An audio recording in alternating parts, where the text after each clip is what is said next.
क्या आप जानते हैं कि आरबीआई ने सेंट्रल बैंक का डिजिटल रुपी लॉन्च किया हुआ है, जिसे ई रुपी या डिजिटल रुपी के नाम से जाना जाता है। ये हमारी फिजिकल करेंसी का डिजिटल फॉर्म है। ई रुपी हमारे फिजिकल करेंसी के नोट के टोकन के जैसा ही है, विच इज डिनोमिनेटेड फ्रॉम 50 पैसा to 2000 rupees with unique serial number signed by governor and promising to pay to the bearer. But the only difference is that it is in digital format. जैसे हम physical cash को use करते हैं to make the payment, उसी तरह से ये tokens को डिजिटल वॉलेट के थ्रू एक्सचेंज करके यूज कर सकते हैं।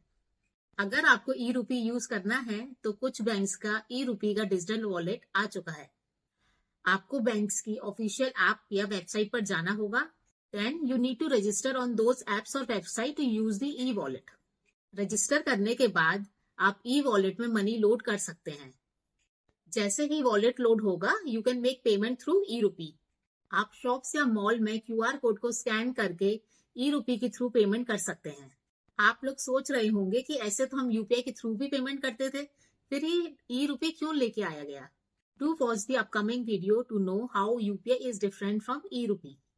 ऑल्दो ये डिजिटल रुपी अभी पायलट रन में है, कुछ ही सिलेक्टेड सिटीज में और बैंक्स में इसको लॉन्च किया गया है, but gradually it will be applicable all over the India. Read the caption to know more about it. और क्या आप यूज करेंगे डिजिटल रुपी को? Do let me know in comments your thoughts on it.